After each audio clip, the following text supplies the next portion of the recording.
आप दोनों ने प्रकृति को चुनौती दिया है। आप दोनों बाप बेटे को प्रकृति ही न्याय देगी और प्रकृति के हाथ में बहुत बड़ी ताकत है और वो आज होता हुआ देख रहे हैं, होता हुआ देख रहे हैं। जैसे जैसे अभी चुनाव का दौर आगे बढ़ेगा, आपके दुर्गति के और भी पन्ने लिखे जाएंगे, लिखे जाएंगे, क्योंकि जो आपके भविष्य को और आपकी तकदीर को लिखने के लिए जो बैठे हुए हैं ना कलम लेकर के, वो लिख रहे हैं, प्रत्येक दिन लिख रहे हैं। आपकी तकदीर को ईश्वर भी नहीं चाहेंगे कि बदला जाए, क्योंकि ईश्वर ने आपको बहुत मौके दिए ठीक होने के। आप अपने अहंकार को ठीक कर लो, अहंकार को ठीक कर लो, लेकिन आपने अपने अहंकार को ठीक नहीं किया।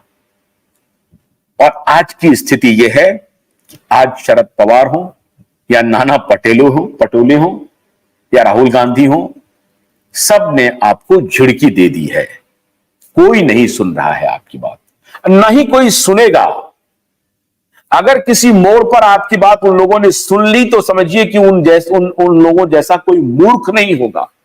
और आपको लगता है कि शरद पवार इतने पॉलिटिकली मूर्ख हैं, राजनीतिक रूप से अपरिपक्व हैं, या कांग्रेस पार्टी या उसके रणनीतिकार राजनीतिक रूप से अपरिपक्व हैं? इतने अपरिपक्व हैं? नहीं है। नाना पटोले ने तो साफ साफ कह दिया कि मेरी संस्कृति ही नहीं है ऐसी, हमारी कोई संस्कृति नहीं है ऐसी कि हम चुनाव पूर्व उम्मीदवार की घोषणा कर दें।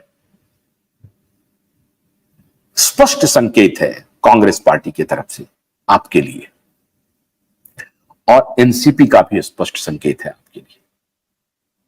और ध्यान रहे, महाराष्ट्र में एक कहावत बहुत मशहूर है, और यह बात अक्सर महाराष्ट्र के कद्दावर नेता नितिन गडकरी कहा करते हैं।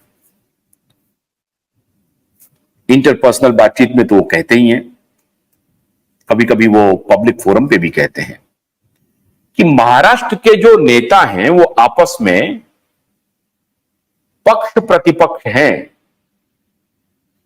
दुश्मन नहीं है, विरोधी नहीं है।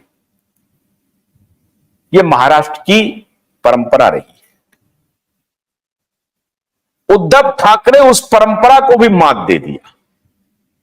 उद्धव ठाकरे अब फडणवीस के साथ प्रतिपक्ष विपक्ष विरोधी नहीं, फडणवीस के साथ दुश्मनी निभाने के लिए खुलेआम ललकार रहा है, ललकार रहा है कि या तो तुम रहोगे या मैं रहूंगा। यह ललकार है उद्धव ठाकरे की।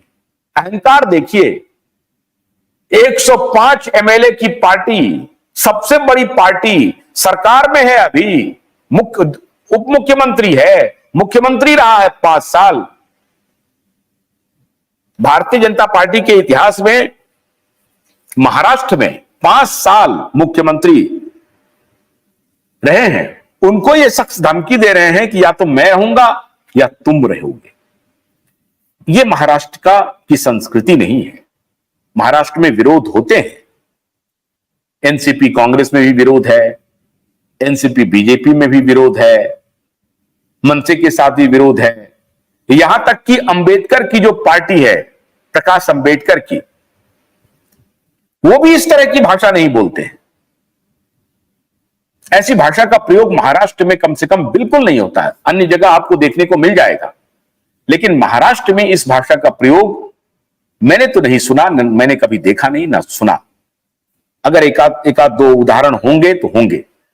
मोटे तौर पर महाराष्ट्र के नेताओं में चुनाव तक भले ही जो टग ऑफ वॉर कहते हैं, वॉर ऑफ वर्ड्स कहते हैं, शब्दों के बाण चलते हैं एक दूसरे के खिलाफ, लेकिन दुश्मनी के स्तर पे नहीं चलते हैं। यह महाराष्ट्र की परंपरा ही नहीं है। आज तक कांग्रेस पार्टी को तोड़ करके भारतीय जनता पार्टी के साथ मिलकर के शरद पवार ने सरकार चलाई। आज वही शरद पवार फिर कांग्रेस के साथ मिलकर के सरकार बनाने के लिए कोशिश में लगे हुए हैं। उद्धव ठाकरे की पार्टी बीजेपी के साथ थी, तोड़ करके आज वो महाविकास अघाड़ी में है। मन से तो उनके परिवार के थे, उनको तोड़ करके वो गए हैं। तो मोटे तौर पर महाराष्ट्र की ऐसी संस्कृति नहीं रही जहां अपने प्रतिपक्ष को दुश्मन की नजर से देखा जाए। उद्धव ठाकरे ने वो काम भी कर दिया। पहली बार किसी राजनेता ने इस तरह की धमकी जैसे शब्दों का इस्तेमाल किया कि या तो तुम रहोगे या मैं रहूंगा। ऐसी धमकी भारतीय राजनीति में भी आपको कहीं इस तरह की धमकी नहीं देखने को मिलेगी कि या तो तुम रहोगे या मैं रहूंगा। महाराष्ट्र में, इस राज्य में, मतलब तुमको हम बेदखल कर देंगे, तुमको हम भागने पर मजबूर कर देंगे, महाराष्ट्र से भगा देंगे। आप समझ रहे हैं? ये जो गुंडों की भाषा है वो महाराष्ट्र का पूर्व मुख्यमंत्री प्रयोग कर रहा है। जो आम बोलचाल की भाषा में गुंडा एलिमेंट जो है वो एक दूसरे के खिलाफ, अपने विरोधियों के खिलाफ करते हैं, या तो मैं तुम्हें एलिमिनेट कर दूंगा या तुम मुझे एलिमिनेट कर दो। ऐसी भाषा का प्रयोग ये उद्धव ठाकरे कर रहे हैं सरेआम, दिन के उजाले में, महाराष्ट्र में। और अब उनकी हैसियत क्या हुई? अनिल देशमुख आए तो इधर से परमवीर सिंह आए और फिर वॉर ऑफ वर्ड्स ये हारने लगे। हर तरफ से, हर जगह से उद्धव ठाकरे बैटल हार चुके हैं, हार रहे नहीं हैं, हार चुके हैं। उद्धव ठाकरे का लंगर समंदर में डूब चुका है और ये ऊपर वाले ने न्याय कर दिया है।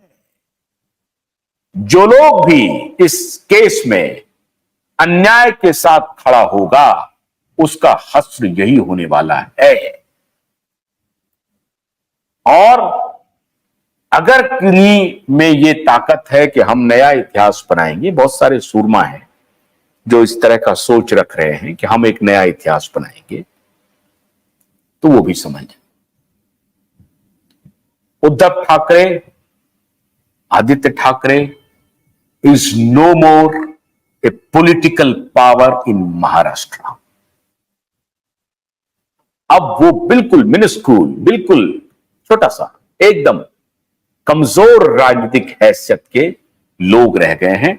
बस समझिए राजनीति में वो जिंदा है, उनकी कोई हैसियत नहीं है। और ये हैसियत ऊपर वाले ने उनके साथ की है, दिशा और सुशांत ने किया है।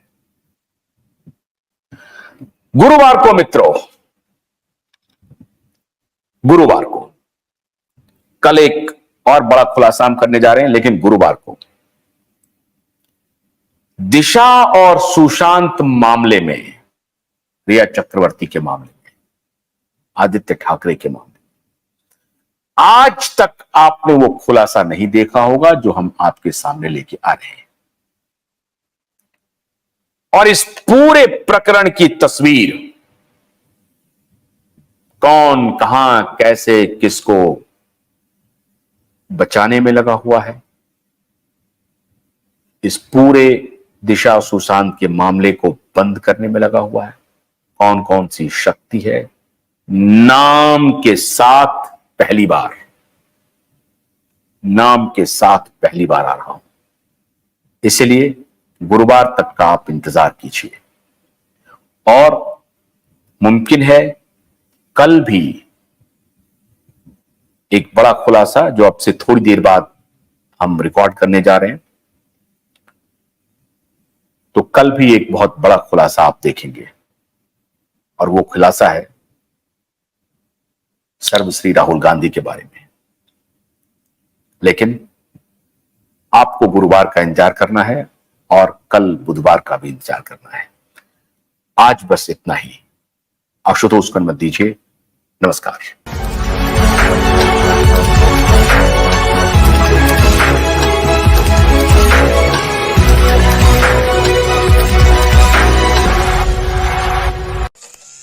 गन्ने की कड़ी बुनियाद, जिसे मराठी में खुड़किया और कुछ उत्तर भारत के क्षेत्रों में खुटकी भी कहा जाता है, उसे केवल भोलानाथ का 2-in-1 बैटरी ऑपरेटेड हार्वेस्टर कम ब्रश कटर आसानी से और बिना रुकावट के काट सकता है।